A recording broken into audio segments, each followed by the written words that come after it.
Okay. Nadidinig niyo naman ako, no? Thumbs up kung nadidinig niyo ko. Okay, sige. Thank you.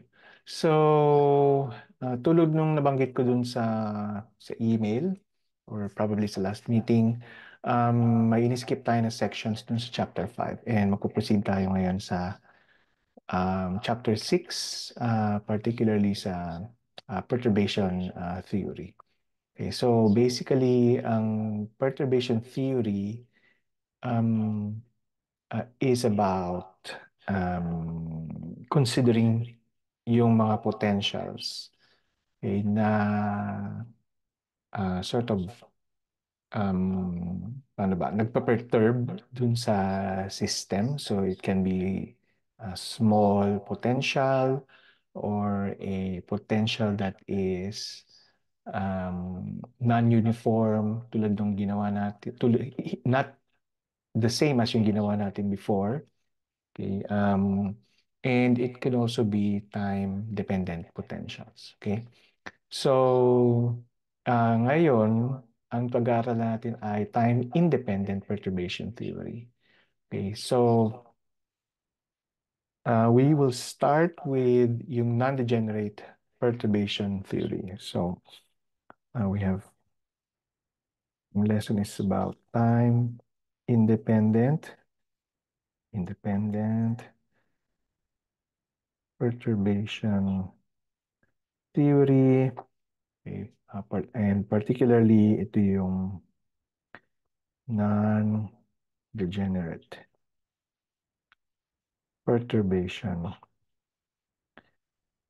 theory.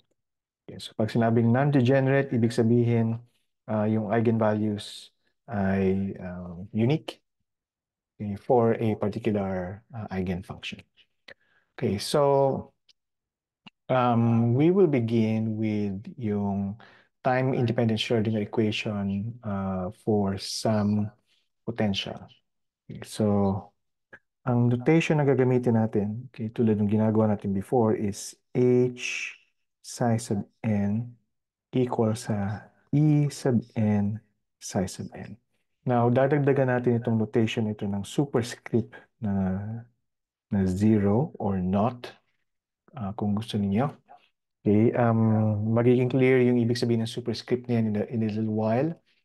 Okay, but yung form is still yung familiar na Schrödinger equation where the Hamiltonian is operating on the wave function psi sub n at yung magiging result is the eigenvalue, okay, times yung psi sub n, yung wave function na psi sub n. Okay, and of course yung wave functions na psi sub n ay orthonormal. Okay, so ibig sabihin orthonormal. Ibig sabihin, psi sub n not, super not, operating on psi sub m super not ay equal sa Kronecker delta sub n m. And this is of course equal to 1 pag yung n ay equal sa m, otherwise it is 0.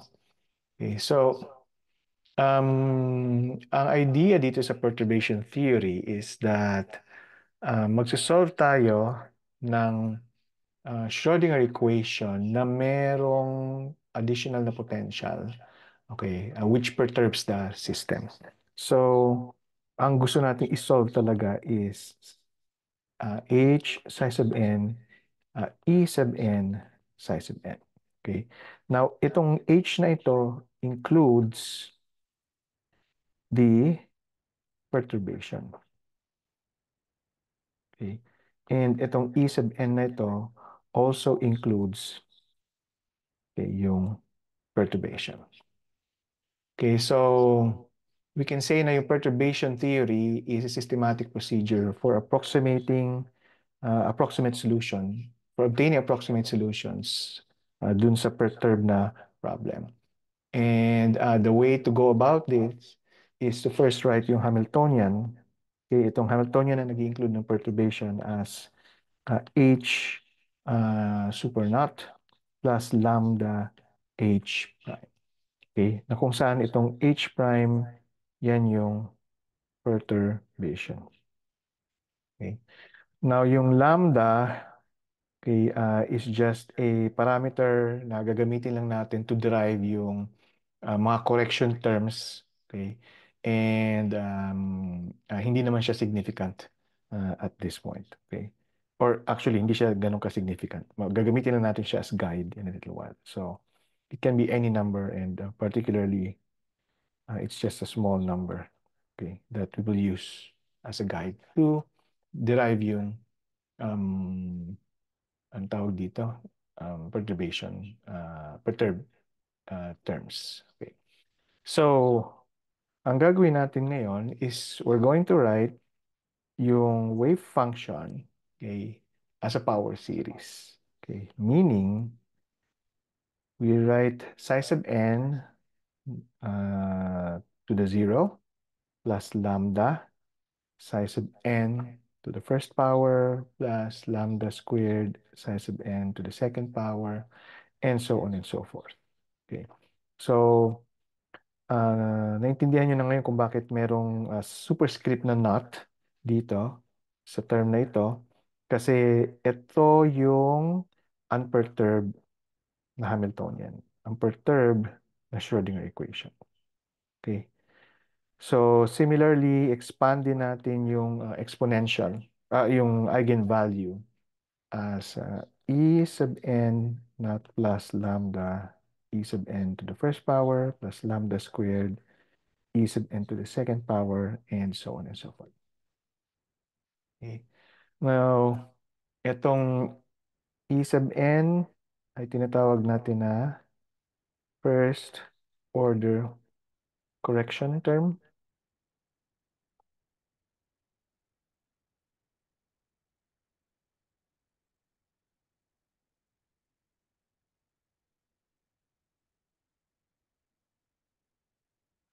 And ito yung second order correction term.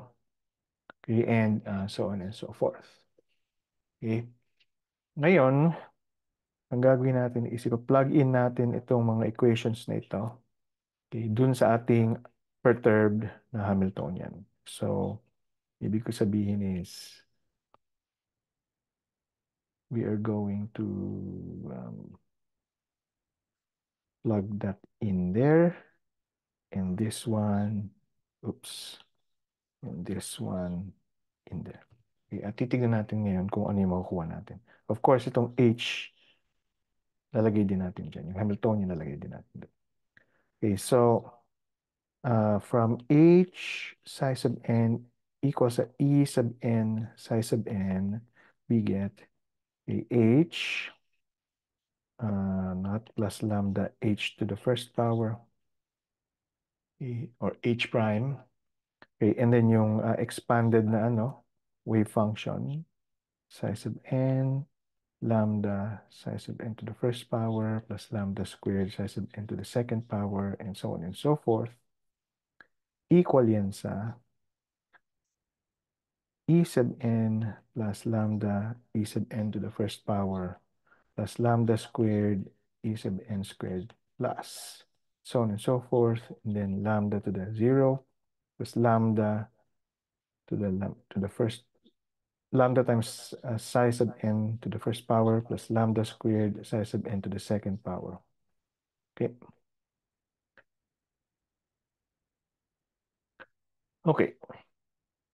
Now, ang gagawin natin ay, syempre, multiply natin yan sa isa't isa. Okay, so yung right hand side will give us h naught psi sub n naught plus lambda h naught psi sub n1, okay, plus, so para lang makasunod kayo sa ginagawa ko, ito muna yung minumultiply ko. Okay. Diyan sa buong bracket na yun. Okay, plus oops, lambda squared h naught psi sub n squared. Okay. Now, ang gagawin ko na ngayon is, itong term naman na ito, ang i-multiply ko dito sa buong bracket na yan. plus, okay, and then plus lambda, okay, lambda h prime psi sub n 0 plus then lambda squared h prime psi sub n to the first power plus and so on and so forth. Okay. And equal ngayon yan sa yung right hand side naman. Okay, so e sub n to the 0, psi sub n to the 0. Okay, so ang ginagawa ko ngayon ay itong first term lang minumultiply ko dito sa buong bracket na ito. Okay. Plus lambda e sub n to the 0, psi sub n to the first power plus lambda squared e sub n to the 0, psi sub n to the second power. Okay, plus. Okay. Then, ito namang second term, yung multiply ko dun sa buong brackets. So, lambda e to the n to the first power psi sub n to the 0 plus lambda squared e sub n to the first power psi sub n to the first power and so on and so forth. And then, ibang kulay. Blue. Ito. Multiply natin dyan. Okay. This will give us lambda squared e sub n squared psi sub n 0 and so on and so forth. Okay. Now, sinulat ko tong equations na ito in this form kasi kung mapapansin nyo, okay, ang ginawa ko ay pinagsama ko yung mga terms involving lambda. Oops, pangit na kulay. Okay. Involving lambda, lambda squared, and then syempre yung susunod dito is lambda cubed. So this is actually lambda to the 0. Okay. So, ang gagawin natin is group natin ngayon sila in terms of yung lambda. Okay. So, yung lambda to the 0 na terms gives us h0 psi sub n 0 is equal to e sub n 0 psi sub n 0, which is okay, itong ating unperturbed na system. Okay, tapos, yung lambda to the first power na term okay, gives us h0 psi sub n1 plus h prime psi sub n0 equals sa e sub n to the 0 psi sub n1 plus e sub n to the first power psi sub n0. Okay, so, lipat ko lang ito sandali. Dito. Okay, and then,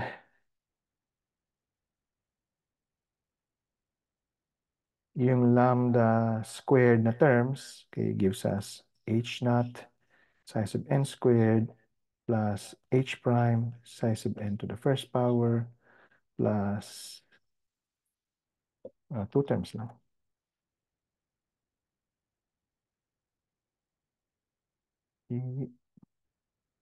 Tama, two terms lang. Equals sa e sub n to the 0 psi sub n squared plus e sub n to the first power psi sub n to the first power plus e sub n squared psi sub n to the 0. Okay. And then, of course, pwede nyo i-derive din yung tawag dito, yung lambda to the third power and so on and so forth. So, dito natin ngayon kukunin yung first order correction. Okay, so dito sa expression ito. And dito naman natin kukunin yung second order correction na terms. So, ang idea, so tulad ng sinabi natin, is to derive itong first order correction na term, second order correction na term, Okay, yung wave function corresponding to the first order correction and yung wave function corresponding to the second order correction. Okay, and so on and so forth. Okay, so let's begin with the first order correction. So, yung first order correction is given by, okay,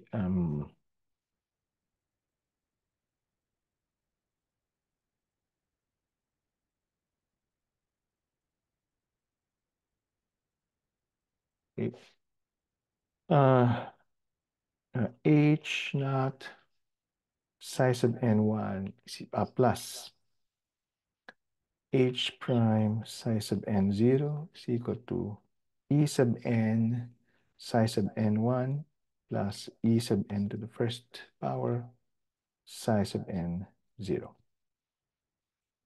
Okay. Ang gagawin natin ngayon is i-multiply natin um, yung term na yan, okay, by psi and not star. Okay. And of course, mas convenient na gamitin natin yung Bra-Henket notation.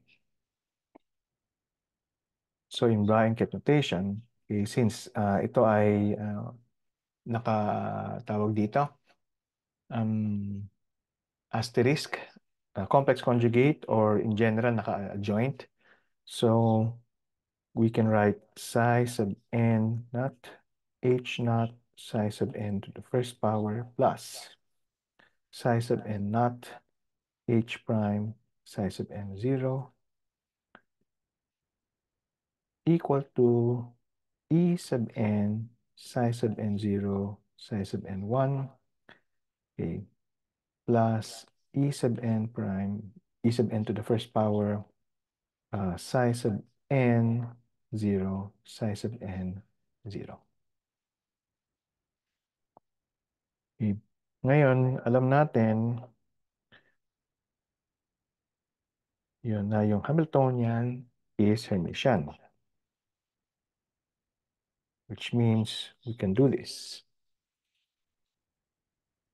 Okay, on the first term. Okay, so on the first term, okay, psi sub n0, h naught psi sub n, okay, equals h naught psi sub n0, psi sub n1.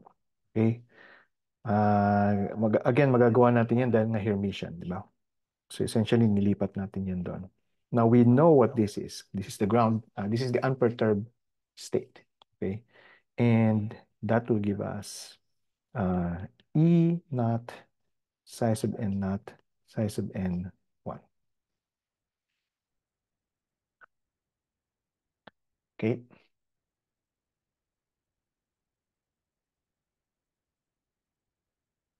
Hindi E naught, kundi En naught. En naught.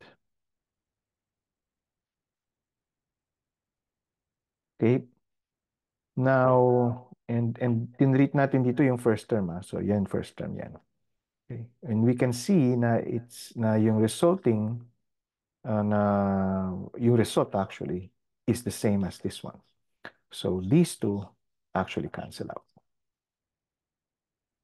Okay, and we are left with psi sub n to the 0, h prime psi sub n to the 0 equals e sub n prime psi sub n to the 0 psi sub n to the 0.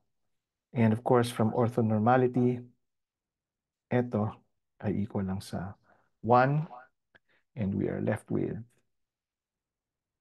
the first order correction term, psi sub n of 0, h prime psi sub n of 0. Okay, so this is the first order correction term. Okay, now we can solve for the eigenvalue corresponding to the first order correction, okay, which is yung ginawa natin dito, which is itong term na ito. Yan, yung term na yan. Okay. So, as an example, consider natin yung infinite square well. Okay, yung unperturbed na wave function.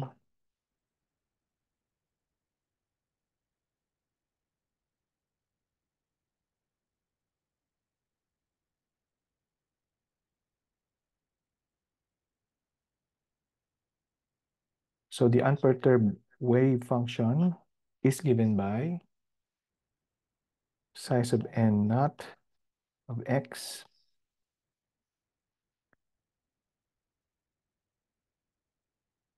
equals sa square root of 2 over a sine n pi over x. So, n pi over a times x. Okay, and yung corresponding na eigenvalue nito, okay, is n squared pi squared h bar squared over 2 ma squared. Okay. So let me just make sure na yan na yung ano.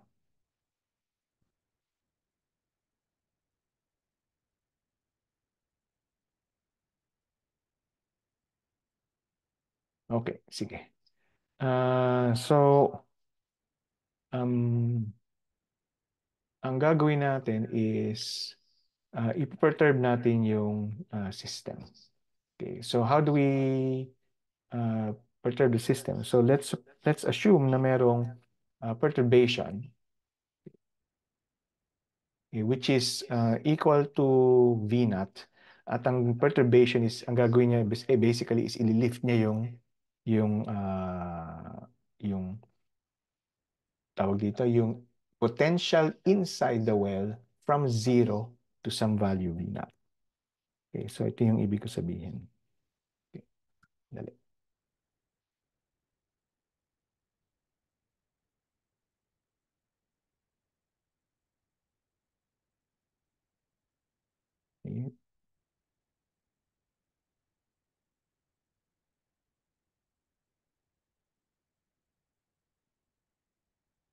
Okay, so,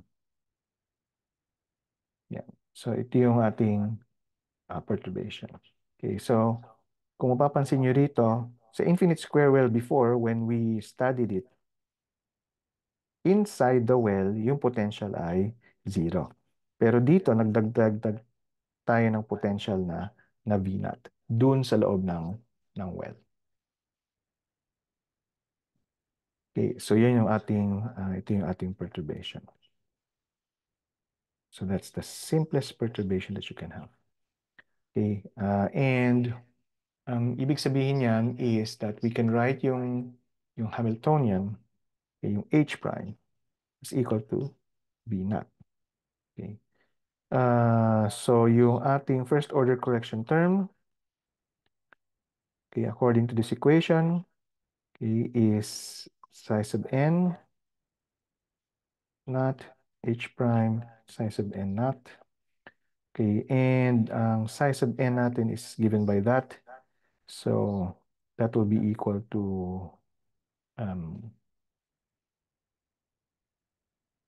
actually hindi na natin kailangan palang gamitin yun. So all we need to do is to apply yung V naught dito. Okay, and this will just simply give us V naught psi sub n up psi sub n 0. And this is also equal to 1. Okay, so from this result, we get yung first order correction to be V naught. Okay, which makes sense naman, di ba? Kasi inangat mo yung potential from 0 to some value V naught. So, ang makukuha mong energy eigenvalue is just yung nadagdag na potential. Okay? Kasi applied naman siya sa buong sa buong well. Okay? And of course, you didn't need to use perturbation theory para ma-derive ito. Okay. But it's good to sort of make sense, okay, out of all these tawag dito, equations by starting with something na as simple as this perturbation. Okay, so next na gagawin natin is to perturb the system using this kind of potential. So itong potential na to is a half. May potential, okay, pero ang potential is applied only to the half portion of the well.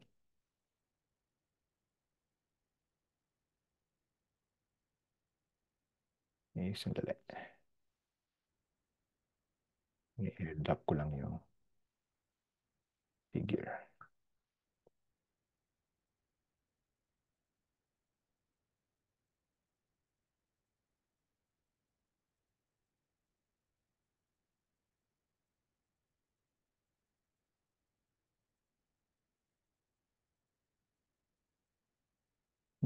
Hmm.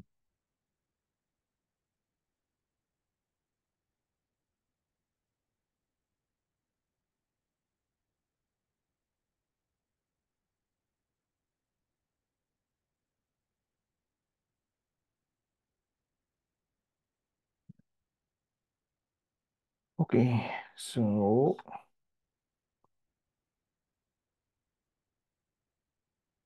ito na yung ating perturbation.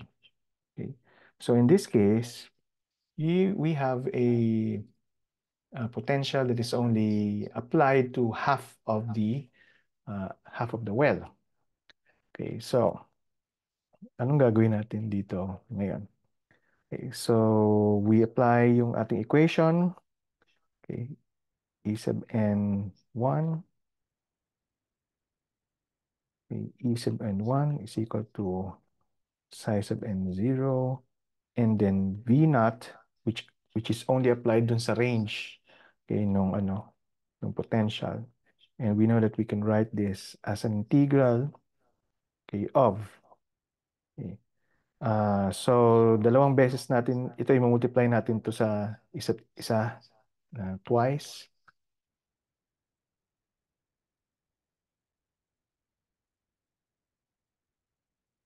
Okay, so, ito. Okay, so ibig sabihin, meron tayong 2 over A dun sa labas. And then, ito naman, multiply natin din twice. Wala namang imaginary number dyan, so there's no need to get the complex conjugate. So we have sine squared n pi over A times x times V naught times dx. Okay. Then, yung limits of integration ay from 0 to A over 2 lang kasi dun lang yung merong potential na V naught. Okay, so this then becomes 2 over A. Okay, then lalabas natin of course yung V naught. Okay, and ano ang integral ng sine squared n pi over A? So, we use yung trigonometric identity, di ba? Sine squared x is equal to 1/2 1 minus cosine 2x. Okay. Okay, so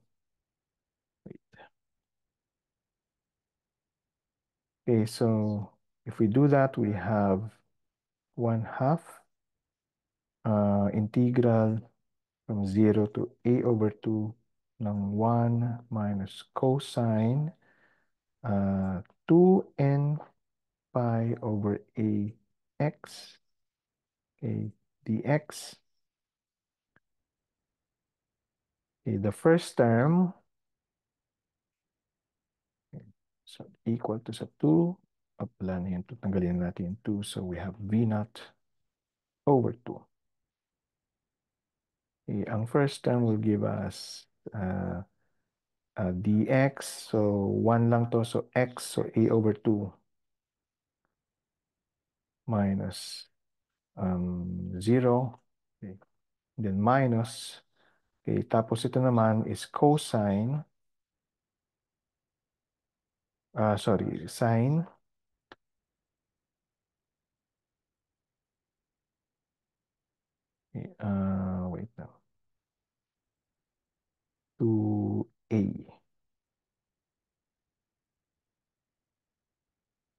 Okay, sine, anong integral nito? Plus sine 2n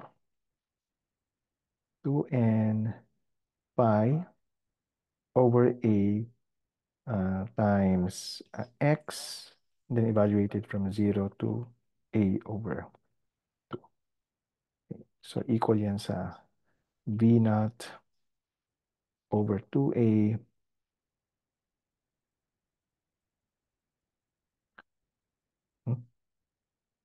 v naught over a. Dali lang. Correct ko lang yung v naught over a dapat. A over 2.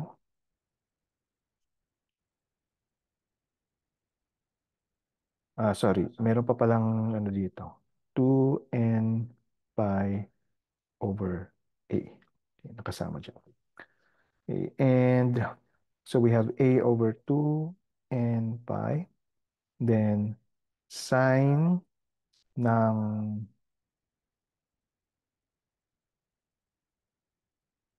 2n pi over a over 2 minus sine ng 0.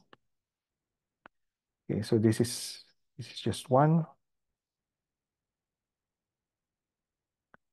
Okay, and ito, okay, so cancel yan, cancel to. We have sine n pi, and that will just give us, or n is 1, 2. So lahat ng, so pag pi, ito ay 0. Okay. So, ibig sabihin, this will give us equal to v naught over a, or v naught over 2.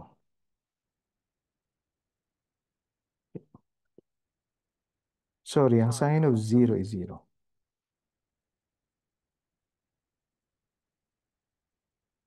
Okay, so itong buong term na to is actually 0. So ito lang bibigay sa atin yan, v naught over 2.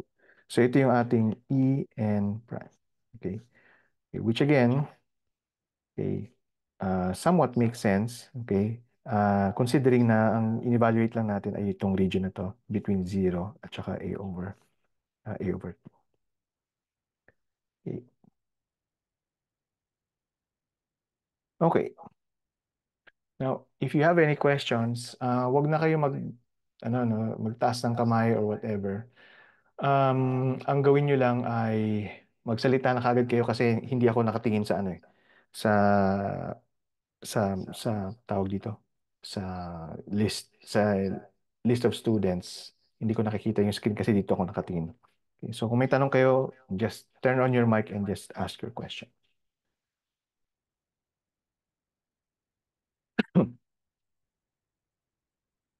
Okay. Okay, now how do we solve for, okay, ang kinuha natin kanina is this first order correction para dun sa eigenvalue. Okay, now let's take a look at how to get yung first order correction para sa wave function, okay, which is this one. Oops, sa eigenvalue. Okay,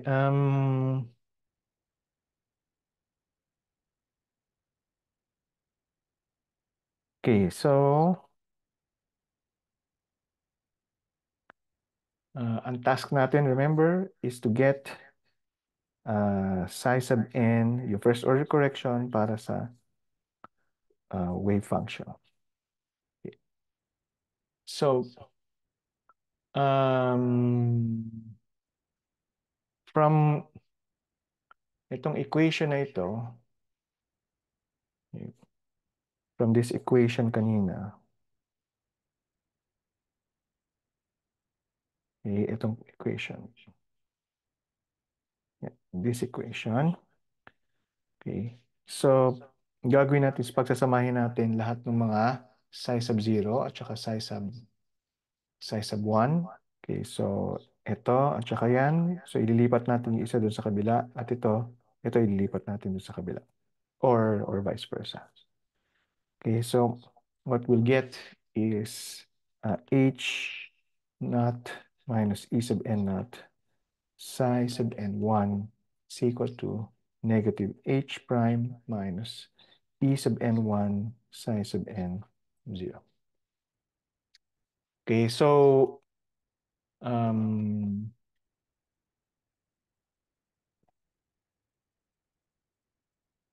ang task is to get the psi sub n1. Okay, and ang gagawin natin is we're going to write that function as a linear combination of the wave function ng ground state. Okay, so in other words, i-assume natin itong solution for that.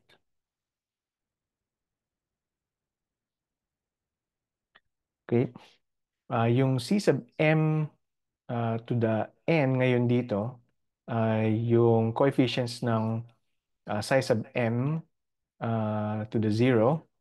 Okay, and of course, ang interpretation natin dyan sa psi sub n, si C sub m to the n ay pag in-square natin yan, makakuha natin yung probability na makikita natin in a state psi sub m yung system. Okay? But at this point, hindi natin alam kung ano yung psi sub m na yan. So what we're going to do is to apply that. Okay?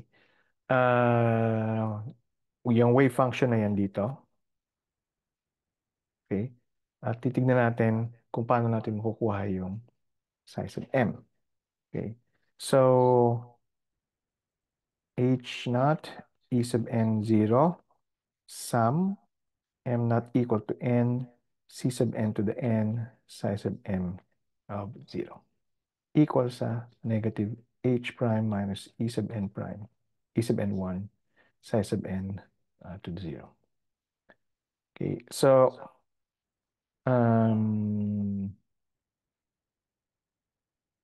ang makukuha natin dito, of course, itong h naught, okay, dyan lang siya. Okay, so pwede natin siyang isulat as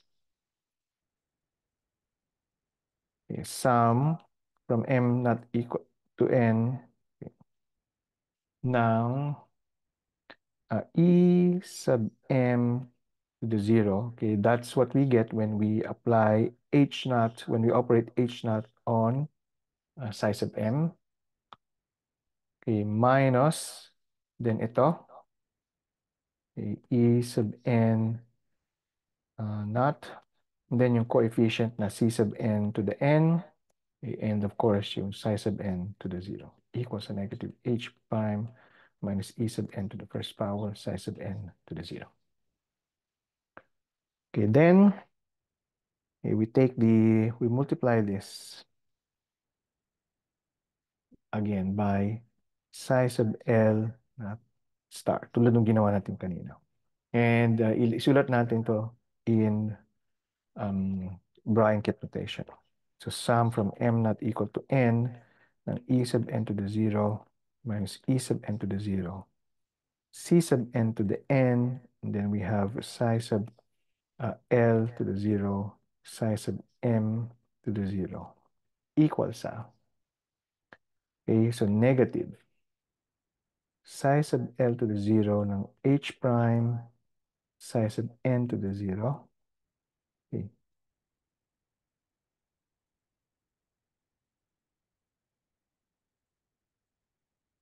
minus or plus e sub n prime psi sub L 0 psi sub n to the 0.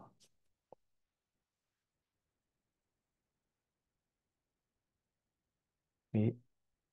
So, makikita natin na if L is equal to n, then yung left side ay 0. Okay. Bakit? So, if L is equal to n, pero yung m is not equal to n, so L is equal to n, pero yung m is not equal to n, then itong term na ito will become 0. Okay? Okay. So, the left-hand side becomes 0. Okay. Then, um, if L is not equal to N, okay, anong makukuha natin? So that means na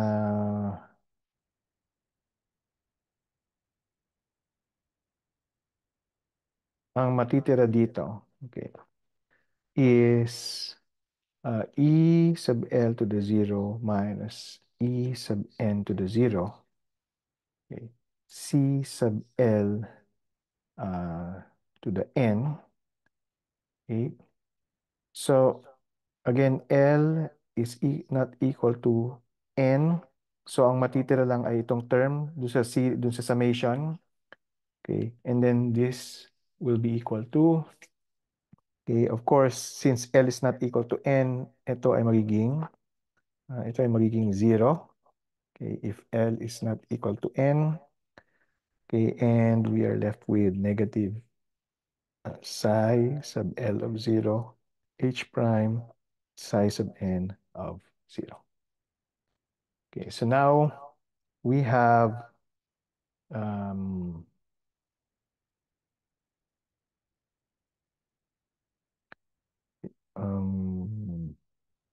okay, siguro mas magiging klaro ito kung papalitan natin yung L ng M.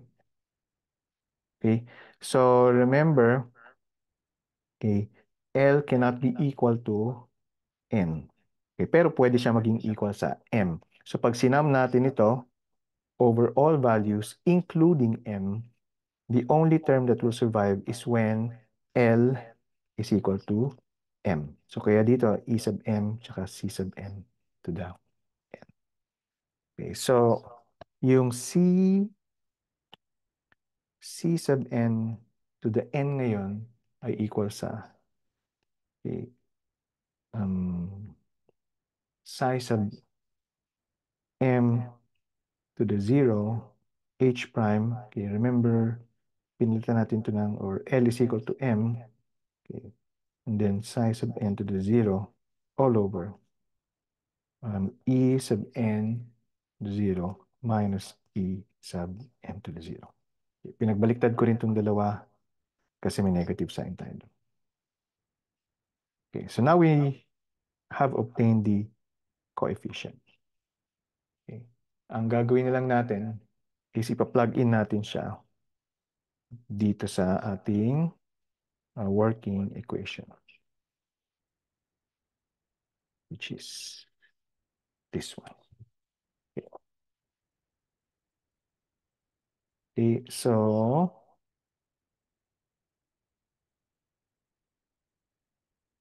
sorry, mali. Okay, which is this one. Okay, dyan. Dito natin siya ipa-plug in. Kasi ang dinederive nga natin is yung size of n, the first power, equals sa. Okay, so ito yung sum, m not equal to n. Oops.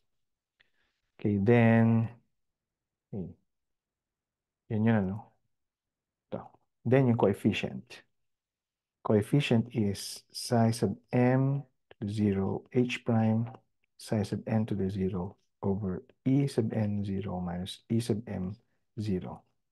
And then yung psi sub m 0. Okay. So this is the first order correction term for the eigen function. Okay, now we are assured na hindi magzi-zero yung denominator as long as non-degenerate yung system na kinoconsider natin. Okay? Kaya dito sa simulang-simula, di ba, sinabi ko na we're talking about non-degenerate perturbation theory.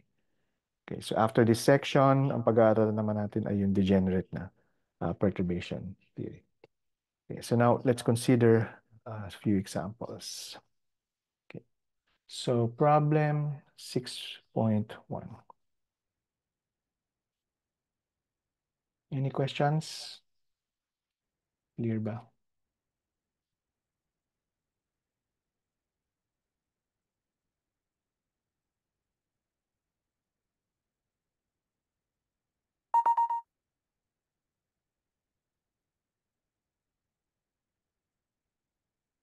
Okay. So,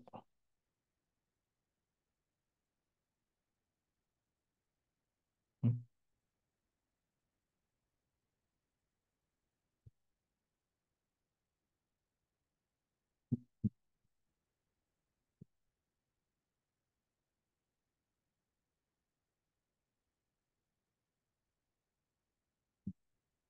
saan na siya?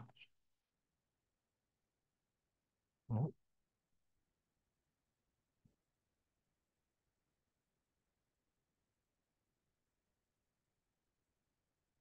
hmm,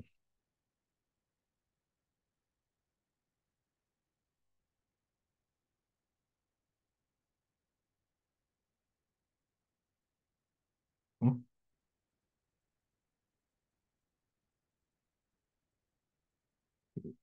Um,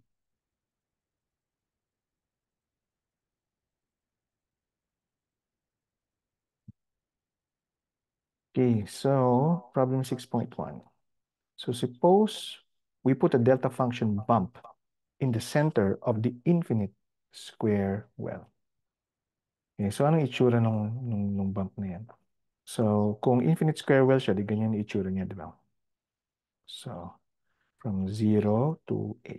Pero dito, meron kang bump na alpha over 2 at x equals A. So, ibig sabihin, magkakaroon ka ng delta potential at x equals A over 2 at yung height niyan is alpha. Okay.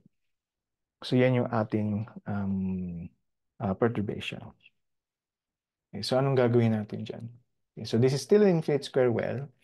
Okay, and ang gagawin natin ngayon is i-apply natin yung formula for the first order correction for the energy. So psi sub n of 0,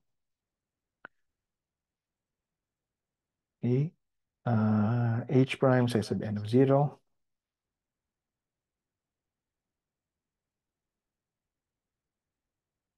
Okay, so this is, of course, an integral. Okay, so 2 over a, and then yung alpha na nanggagaling sa h prime. Tapos, integral from 0 to a, ng um, sine squared n pi over a times x, and then yung delta x minus a over 2, and then dx. Okay. Now, actually, hindi natin kailangan mag-integrate dito. Okay, kasi itong term na itong integrand natin will only exist kapag yung x ay equal sa a over 2. So it's just an, tawag dito, it's just yun nga, delta function lang siya. So dun lang nag-exist yung value, or dun lang merong potential. So if we integrate over the whole region between 0 and a, yun lang yung matitira. So uh, technically, we don't really need to integrate. So ang matitira is sine squared n pi over a, and then we just let x be equal to a over 2. Okay, so this will become 2 over a. Okay, so 2 alpha over a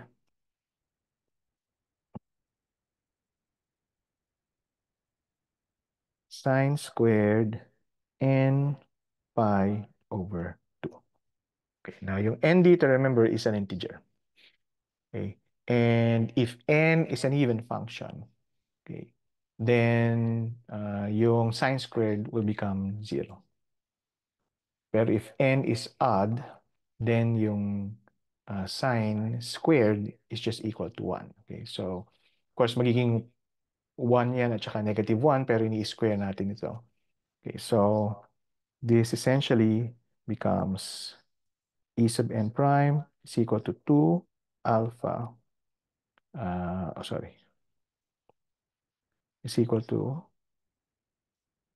0 if n is even, and 2 alpha over a if n is odd.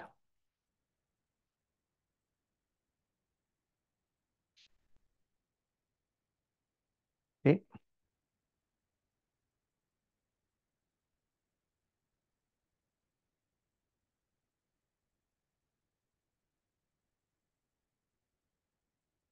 Okay. So what about yung wave function? Okay, so yung wave function, we can get it from here. Okay, and um, I will leave it to you as an exercise, pero bigyan ko kayo ng konting hint. Okay, tignan niyo mabuti ito. Okay, yung M tsaka yung N na index, okay, ay hindi necessarily the same. Actually, they're not equal based dito sa integral na ito. So instead of getting sine squared, okay, what you'll have is sine m pi x over 2 times sine n pi x over 2. Okay, so somewhere along the line, you will get something like sine m pi over ax times sine n pi over ax. Okay, and to make sense of this, use a trigonometric identity that involves, okay, two cosine terms, cosine something plus cosine something. Okay, and then try nyo i-make sense yung ano, yung solution na yan. Okay, kailangan nyo lang identify kung kailan mag-exist itong expectation value niyan. Okay, sorry, itong expression na ito within the summation. Okay, so iwan ko yan sa inyo as an exercise. Okay. Ano malay nyo, baka lumabas sa exam, di ba? Okay, so what we can do is solve for next problem for 2. Okay, problem 6.2.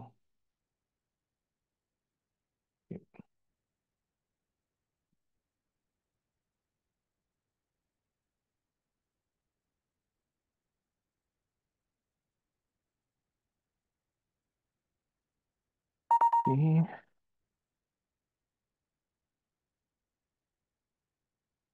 So sa problem 6.2, we have this harmonic oscillator. Okay. So sa problem 6.2, okay, yung unperturbed na eigenvalues is m plus 1 half h bar omega. Okay, and for the harmonic oscillator, yung unperturbed potential is equal to 1 half kx squared. Okay, so the allowed energies, okay, are given by this equation, where omega is equal to square root of k over m. Okay. Now, suppose the spring constant increases slightly. Okay, so ito ngayon yung perturbation natin. Okay, so ano ngayon yung um, tawag dito? Uh, ay, kulang pala to na nasa next page.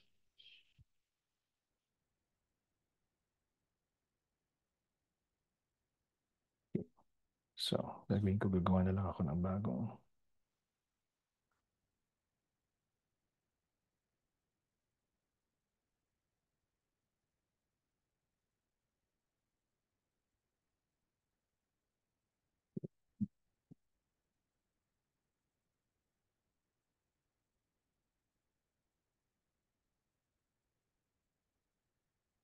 Okay,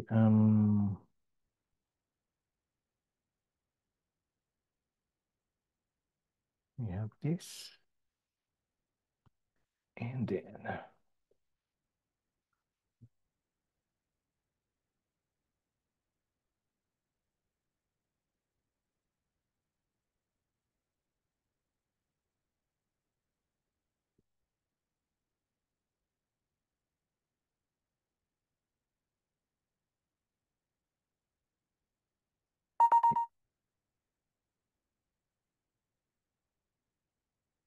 in this.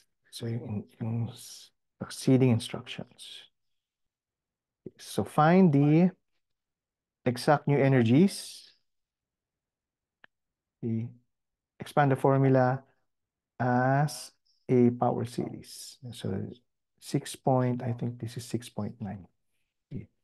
Find the exact new energies and expand your formula as a power series in epsilon up to the second order. And then calculate the first order perturbation in the energy using equation 6.9. What is H prime in this case? Tapos i-compare yung result dun sa part A. Okay, so to do this, okay, siyempre letter A muna tayo. Ang gagawin natin is i-express natin yung ating energy eigenvalue in terms of the new tawag dito, in terms of the perturb. Okay, so state.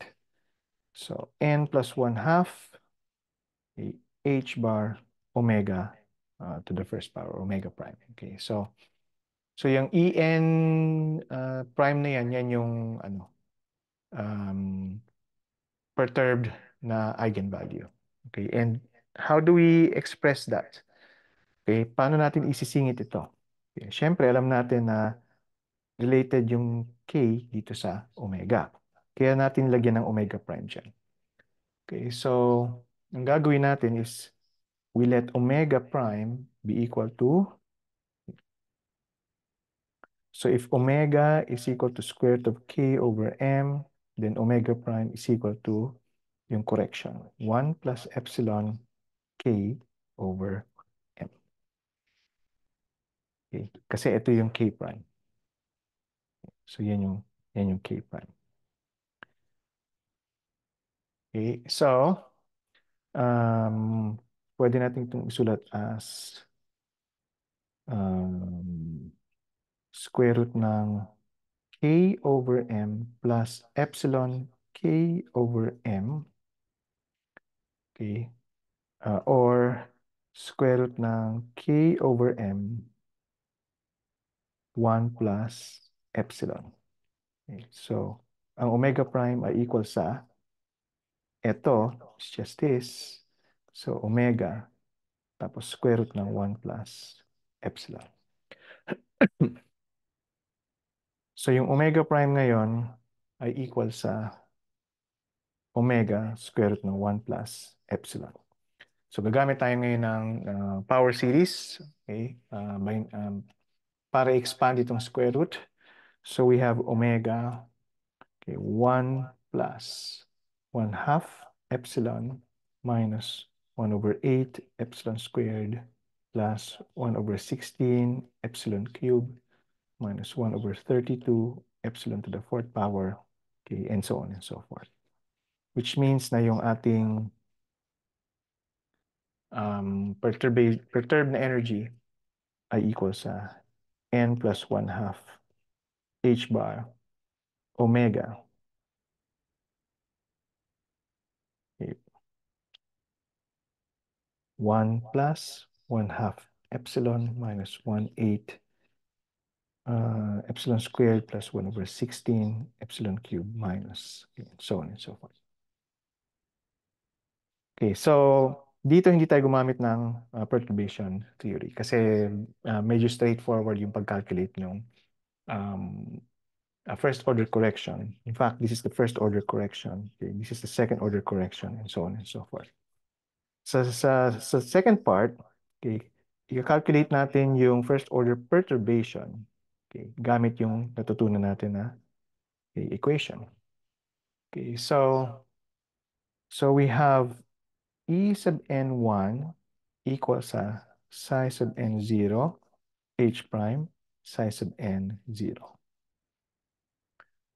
Okay, so ano ngayon tong ating perturbation dito? So ito yung ating potential. Okay.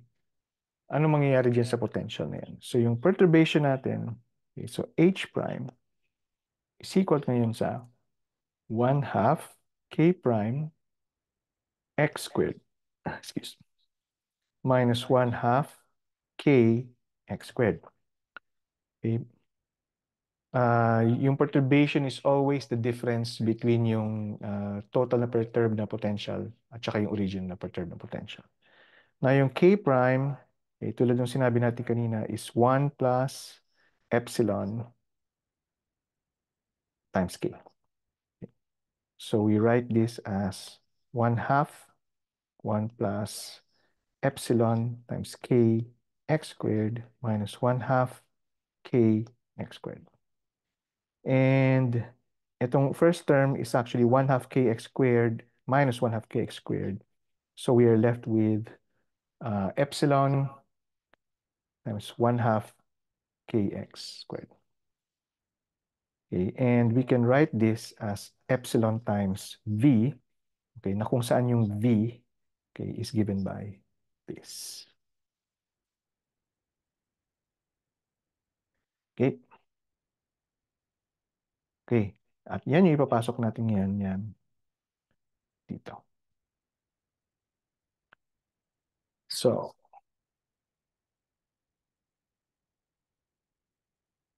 E sub n1 is equal to psi sub n0, epsilon v, psi sub n0. Okay. Now, remember na yung v is 1 half kx squared. And if you recall, pwede natin itong isulat as, okay, ay lalabas ko na yung epsilon na. V n, okay. Pareho lang yan, di ba? Kasi we express, okay, the wave function as this kasi ito ay harmonic oscillator.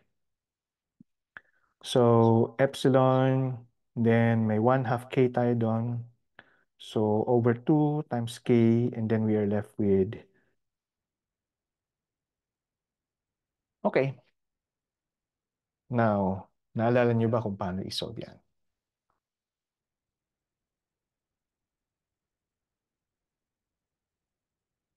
Sayang, di tayo face-to-face at hindi ko nakikita yung mga itsura ninyo. Okay, so, um, paano natin sinolve yan before? Remember, this is a harmonic oscillator. And nung pinag-aaralan natin to sa 181, ang ginawa natin sa harmonic oscillator is nag-derive tayo ng creation tsaka annihilation operators. Okay, so ang approach natin dito is gagamit natin, express natin yung x squared as creation at saka annihilation operators. Okay, so this is B plus B dagger, and then B plus B dagger. Okay, so H bar 2m omega, we have B plus B, B dagger plus B dagger B plus B dagger B dagger. Okay, and kung naalala nyo rin, okay,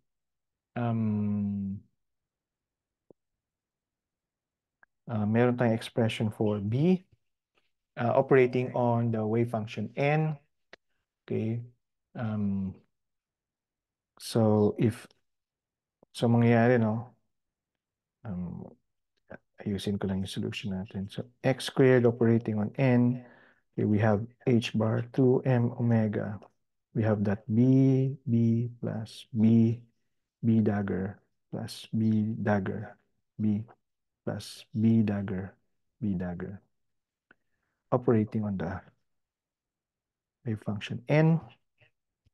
Okay, so yung first term, okay, will give us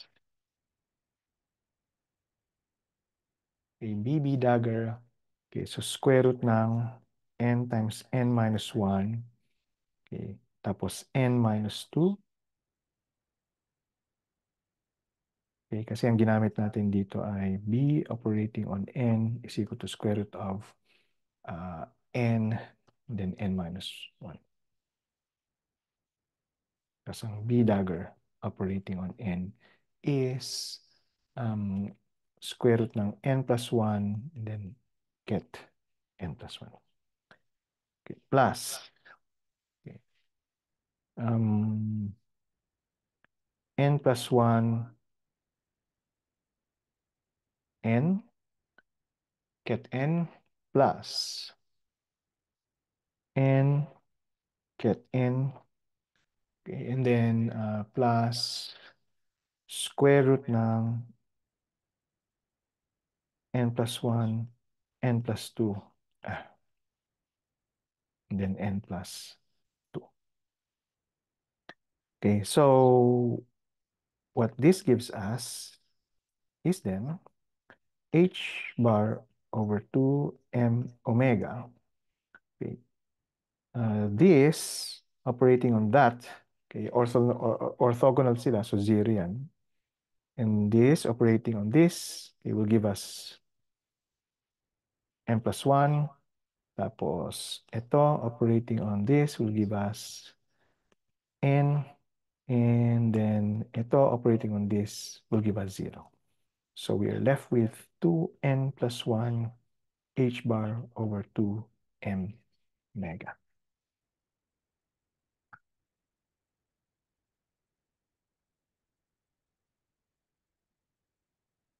Okay, so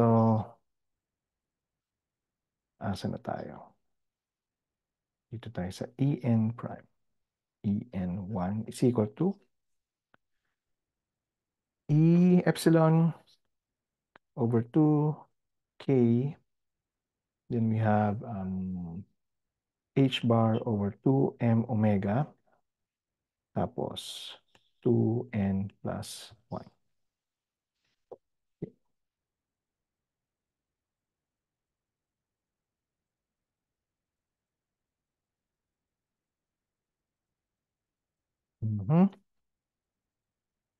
Now omega is a square root of k over m. So omega squared is k over m. So ibig sabihin meron tayong omega squared dyan. So what we have is then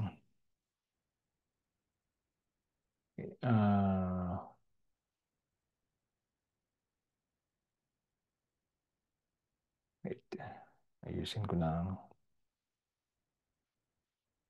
So may omega squared tayo dyan, at magka-cancel with this omega. So may omega tayo sa ibabaw. We have 1 or epsilon. Tapos, i-multiply ko isang 1/2 doon sa loob.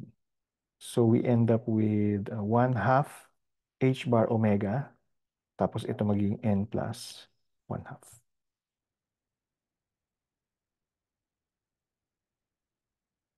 Okay, so yan yung ating first order correction. Okay, so tandaan nyo yan ha.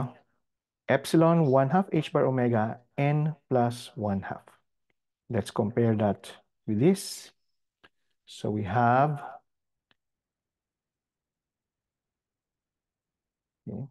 epsilon, okay, epsilon 1/2 h bar omega n plus 1/2, which is yung first order na correction.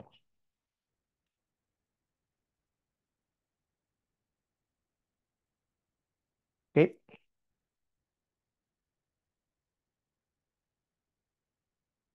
Okay. Any questions?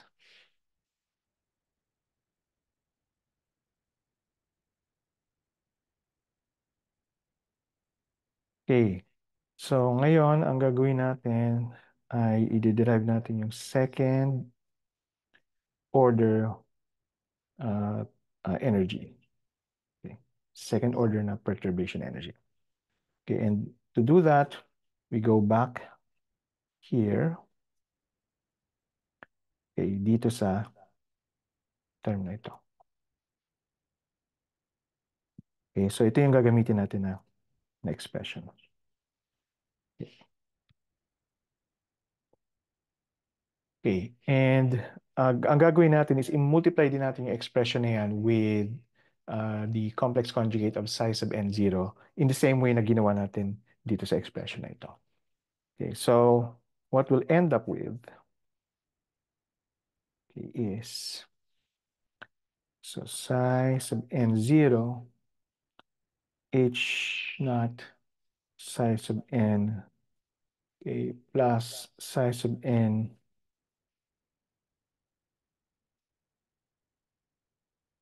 psi sub n0 h prime psi sub n equals sa e n naught psi sub n naught psi sub n squared plus e n1 psi sub n psi sub n1 plus e n2 psi sub n0 psi sub n0. Okay. Then we know that h naught is Hermitian. We apply that on the first term. Okay, dito. So psi n h naught psi n squared equal lang yan sa h naught psi n squared. Okay, so e naught e n naught psi sub n squared, okay, which is just itong term na ito. Okay, so cancel yung dalawang terms na yan. Okay, and remember we're solving for this one. We're solving for this one. Okay, so ang mangyayari is E sub n. Okay, by the way, this is equal to 1. Okay, E n squared is equal to psi sub n0 h prime psi sub n1 minus E sub n1 psi sub n0 psi sub n1. Okay. Now, itong psi sub n0, psi sub m1, okay, recall na yung psi sub n1,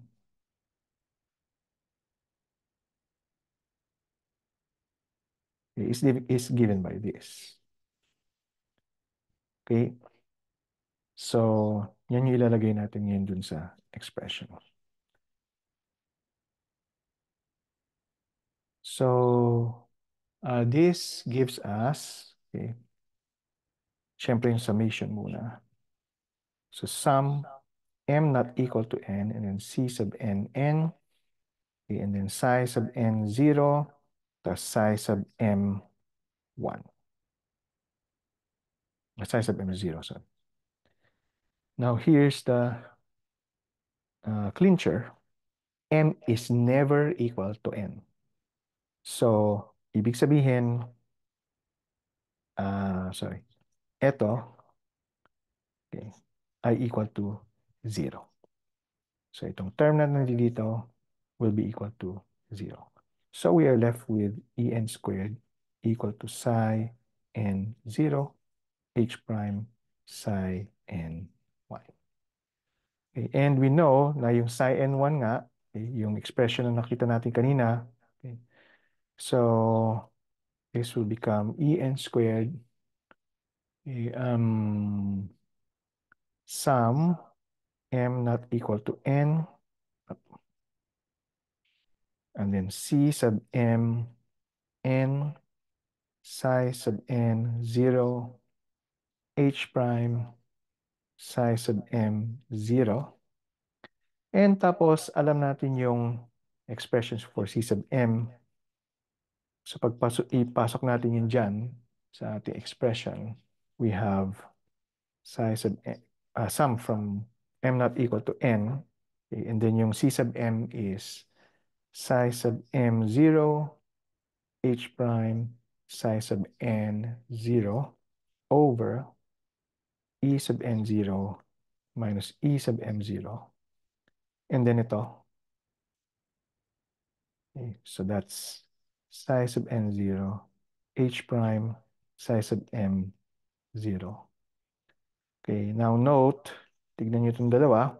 They are just the complex conjugates or adjoints of each other. Okay, so we can write this ngayon as e sub n squared sum from m not equal to n ng psi sub n 0 h prime psi sub m 0 modulo squared ng e sub n 0 minus e sub m 0. Okay, so yan yung ating second order correction for the energy eigenvalue.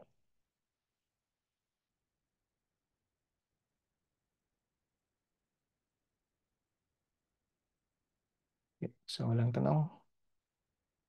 Okay.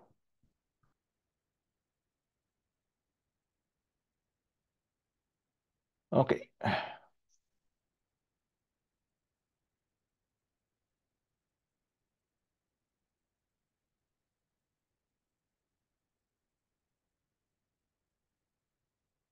So, let's see.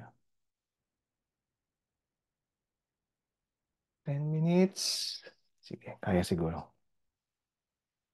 Kung hindi, itutuloy na lang natin next meeting. Okay. So, problem 6.4. Basically, yung problem 6.4 is just asking us to derive the second order correction para dun sa problem 6.1, yung may delta function na potential. Okay. So,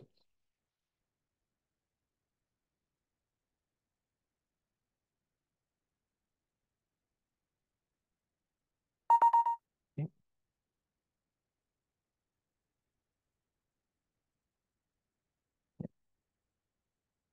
And then, yung 6.4a yun. Then for 6.4b, yung para naman dun sa harmonic oscillator. Sige. So, yung expression for the second order correction is given by this. Okay, so unahin muna natin yung psi sub n, h prime, psi sub m. Okay, recall na yung h prime is given by this, alpha delta x minus a over 2. Okay, so pag sinulat natin yan,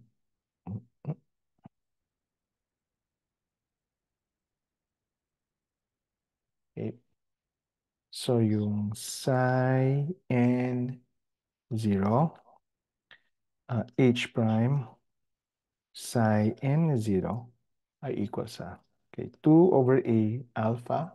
Okay, so alam niyo na kung paano nakuha yan, ha?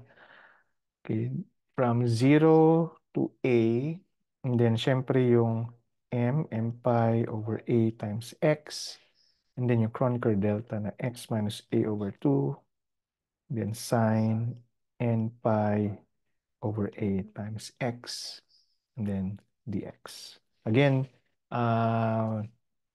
the potential is 0 everywhere between 0 and a except dun sa x equals a over 2. So, when we integrate this, lahat magiging 0 except dun sa a over 2. So, this becomes 2 over a alpha.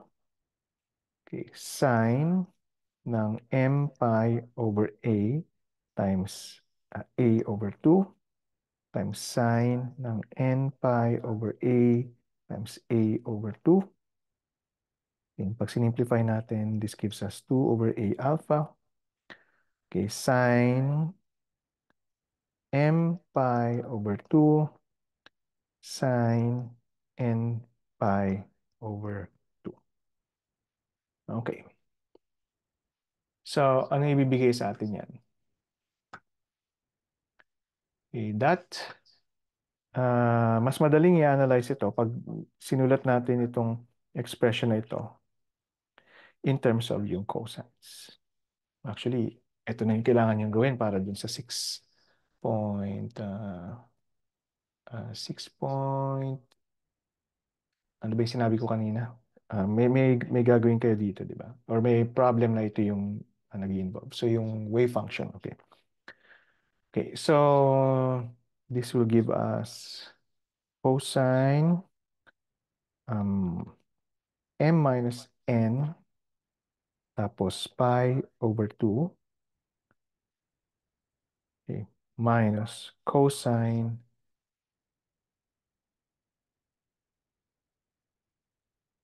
m plus n pi over 2. Okay. Divided by 2. So may 1/2 pa. So, tanggalin ko na yung ano dyan. So, alpha over 2. Alpha over a.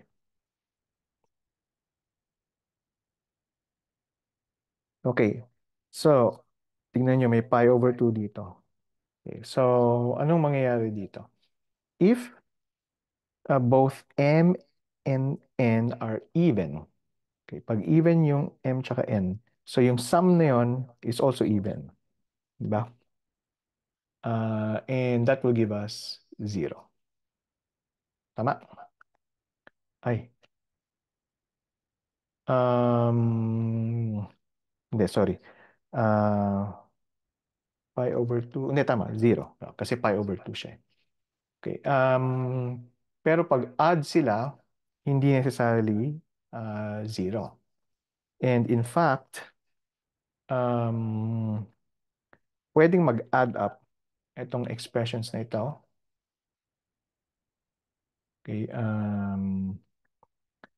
And depende kung nasang quadrant. Okay. Kasi for example, halimbawa ganito, no?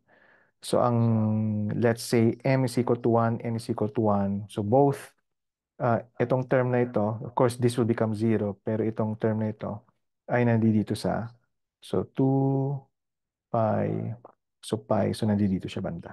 Okay, so nandito yung isa sa kabila. Okay, in that case, it's just 1 minus -1, so times 2. Okay, paano kung halimbawa m is equal to 5 tapos n is equal to 2? Then, ang mangyayari dito is yung m minus n is 3 pi over 2. So, ang 3 pi over 2 is somewhere here, 60 degrees. Tapos, 7 pi over 2. So, nandito siya banda. So, again, it will be some value minus yung negative value niya. So, mag-add up ulit siya. Okay, so essentially, this will give us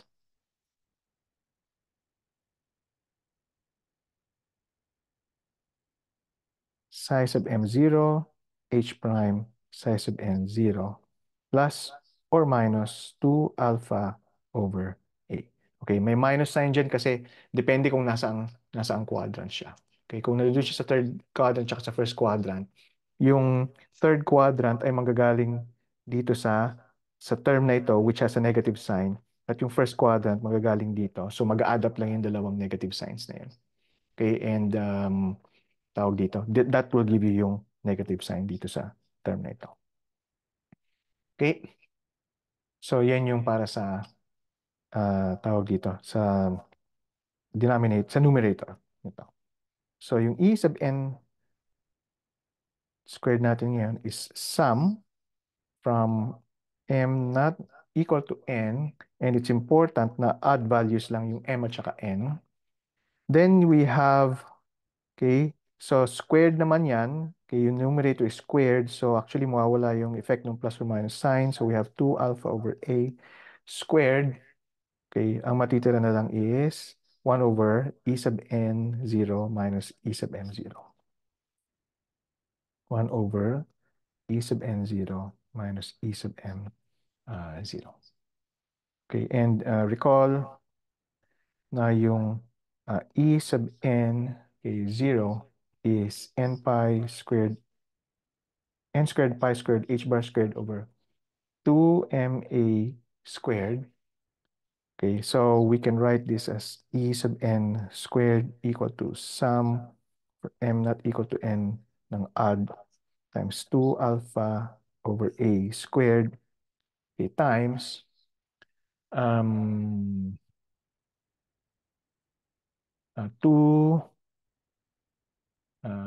m. Okay, magka-cancel yung a squared dito. So ito may a squared ka dito tsaka dun. So simplify na lang natin. So 2m times 2 alpha and then my pi h bar and then squared. Okay, tapos ang matitira na lang is 1 over n squared minus m squared. Okay, and this is for the odd value term. Now we can still simplify this. Okay, pwede pa natin i-simplify ito. Okay, by taking yung series summation. Okay, and yun na lang, doon na lang tayo magpapatuloy sa next meeting sa Friday. Okay. So, if you don't have any questions, then I will see you on Friday. Thank you for coming.